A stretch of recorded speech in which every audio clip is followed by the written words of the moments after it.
Welcome back, friends, to our last exploration in the spring series, digging into the liver. So we've looked at the anatomy and physiology, the pathology, and the consciousness of the liver in parts 1 through 3. And now we're going to bring this all into integration and explore how to support the liver.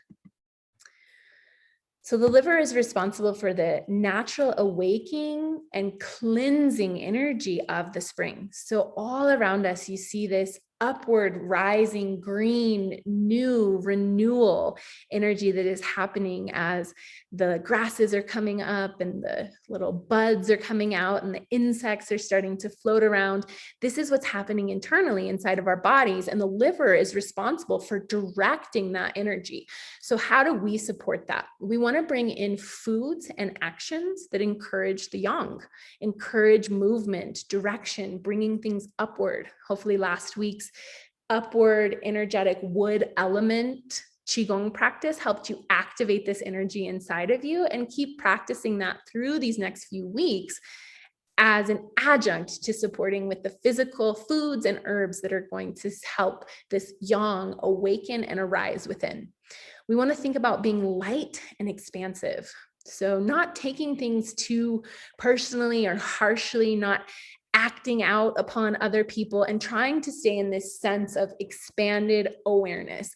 We can also think of foods that are light, renewal, more raw foods, more things that are vital and young, and more things that make the body feel expanded. So like not having all those heavy, dense foods and salty, stabilizing foods from the wintertime, but cleansing and expanding out. So think fresh greens, fresh shoots, baby leaves, things that are allowing you to connect to that new growth and potential. So anything that you would thin from your spring garden is like the most vital, wonderful thing to eat during the springtime. From a strategy point to harmonize the liver, we want to think about combining the flavors of pungent and slightly sweet. So last week we recommended a simple peppermint and honey tea, and we'll be continuing to look at different recipes and resources of combining these flavors. So this is just going to help create this inner spring within your body. Again, we talked about sprouting, so great time to get a sprouting kit or start sprouting things. Or if you do have a spring garden, thinning, all those thinnings, make sure you're eating them. They're going to really help you draw in this yang energy. We're looking this week too at some recipes with baby carrots and beets and these young, sweet, starchy vegetables that are going to help activate and engage. And then from a therapeutic benefit, we're going to explore the flavor of sour. So when things have gotten a little bit stagnant and we need a little extra push, sour is astringing, draining, and supportive for the liver energy. So this is a time for renewal. So this looks like eating simpler meals, incorporating raw foods, and then shorter cooking times at higher temperatures. So really not, having to like do stews and these deep, dense flavors. We're looking at, flash, like steaming and, sauteing really quickly, and almost like the, internal crispness and rawness might still be there, but the outside is cooked. So this will help increase activity and support digestion. We want to draw back on oil, so using it sparingly and using good, healthy oils, healthy fats, and employing light steaming, as well as eating less. So this is a great time to explore the art of fasting. There's all kinds of different approaches to this, and we're going to talk a little bit about different fasts in the weeks to come that are very gentle and really just eating less to kind of make space for clearing out. So foods that obstruct the liver included saturated fatty foods like meat, dairy, cheese, and eggs. So if you can pull back on or eliminate these foods over the next few weeks, your liver is going to have a lot less burden and feel a lot more awake. Lots of salty things like soy and miso and table salt. Those things we want to pull back on as well, because they're very anchoring and drawing inward. And so we want this outward expansion. So we want to make sure we're limiting salt and excessive salty foods. Excessive nuts and seeds. So nuts and seeds are a little bit more fatty and harder to digest as they're more, they're hard, right? So they take a lot to digest. And so pulling back on nuts and seeds and using them sparingly or eliminating them.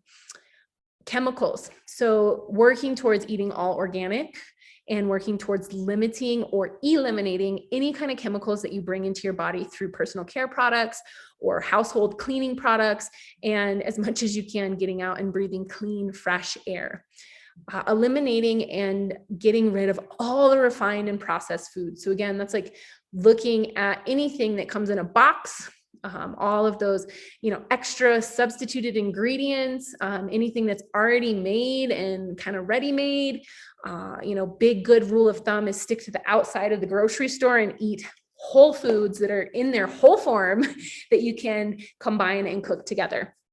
And then as much as possible, getting rid of intoxicants. So alcohol is a big one that can damage the liver, but because the liver is responsible for drug metabolism, any kind of drugs, whether they be prescription drugs or recreational drugs, along with alcohol, can be really taxing for the liver. So this is a great time to eliminate or reduce your consumption of intoxicants. So foods that stimulate the liver, moderately pungent foods, spices, and herbs. So definitely check out the recipe sections in this week and the weeks to come. They're going to give you a lot of great ideas to get creative with pungent foods, spices, and herbs. So anything from the onion family, mustard greens, watercress, basil, bay leaf, rosemary, mint, lemon balm, dill. These are all really great greens that are going to help stimulate and move energy. As far as spices go, bringing in black pepper, dill, ginger, cardamom, marjoram. I also think garlic is a great addition to spring cooking. There's traditional approaches that during the spring season, using extra garlic and even doing kind of intensive garlic dosing will help purge old parasites and funky bacterias and viruses that have been stagnant and sitting around since winter time. So, bringing in some garlic is also very vital. And then adding in all the greens, all the leafy things. So cabbages, turnips, cauliflower, Brussels, broccoli. These are all the things that like to grow in the beginning of the growing season into the spring as well. So we think about what is available to us and what is fresh. So when you're shopping, really keying yourself into what looks vital, what looks active, what looks like it is full of life. That's going to increase your ability to connect to your potential and your life by bringing, it's like building life. So bringing that vitality into your body. So foods that harmonize the liver include grains, vegetables, and legumes. So these are things that are a little bit sweet and kind of give a center to that, because we want, we have this upward directive energy, this active, expanded energy, but we also want to keep our center. We also want to stay in our core, right? And so the grains and vegetables and legumes are really helpful for that. So definitely explore some of the art of macro bowls and the kind of grain vegetable dishes that we've been providing as well. Sweet honey, used sparingly, is also really good to harmonize with the pungent. So we're kind of looking at exploring food flavor combining here.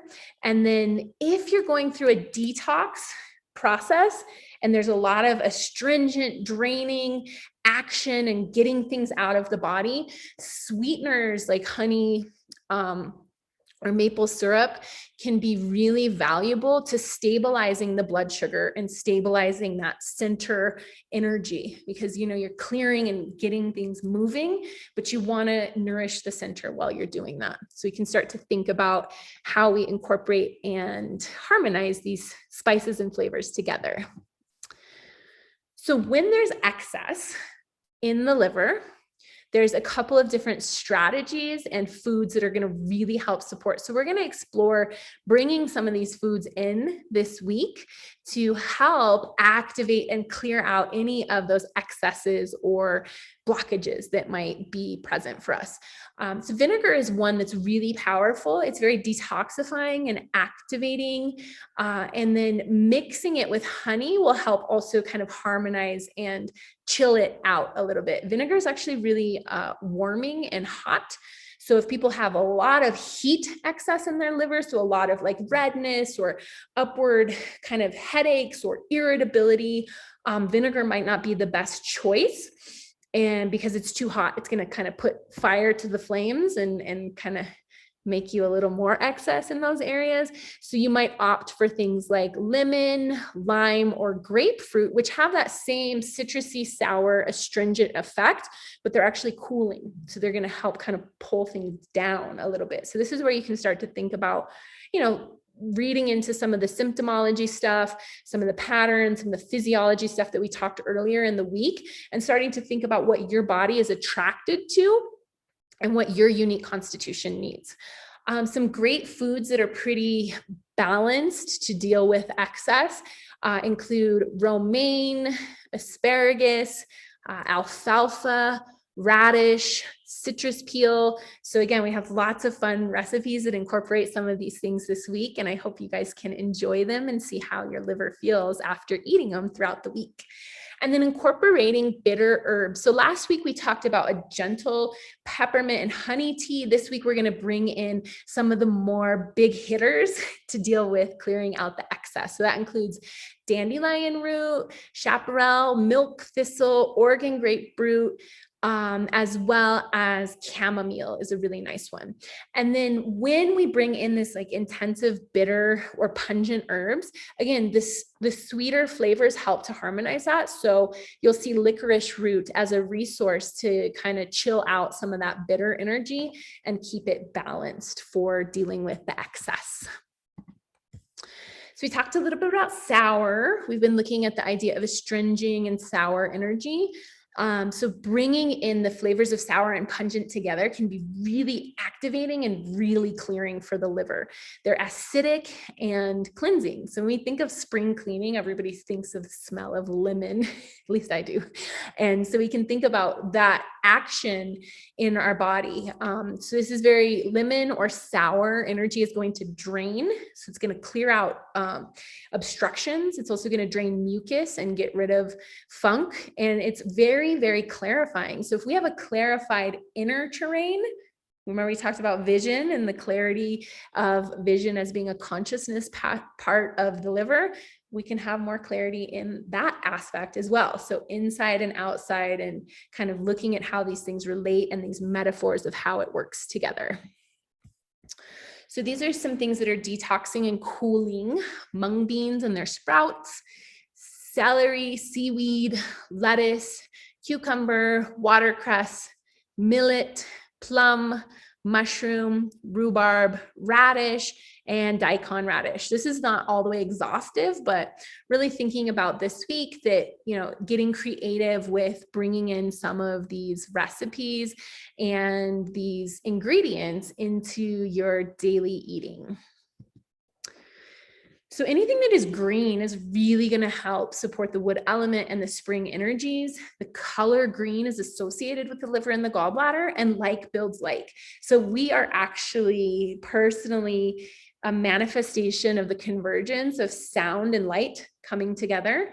And food that we take in is the tangible distillation of light. So anything that is green around this time of year is going to harmonize those green auric layers, those green vital energies in our body, and support bringing us into harmony with that frequency. So this looks like going to the grocery or the farmer's market and looking for all the bright green things, and then paying attention to how much green you're seeing around you. This is the time to bring it into your body. So we got spinach, collard greens, mustard greens, spirulina, alfalfa, parsley, broccoli, green cabbage, asparagus, green beans, and peas. And also matcha green tea is a really nice, cooling, building green, chlorophyll rich food. So all of these things, thinking about this week and through the next few weeks, you can shop and bring all of these wonderful green things into your diet. So I hope this finds you well and curious about supporting your liver and thinking about some of the foods and the resources and trying some of the wonderful recipes this week. And would love to hear in the comments how your liver is feeling after you partake in some of these vitally energizing resources. Looking forward to connecting more with you guys in our live sessions, and always feel free to share in the comments, ask questions, be engaged, and let's deep dive together and some more liver learning. You guys, be wellness.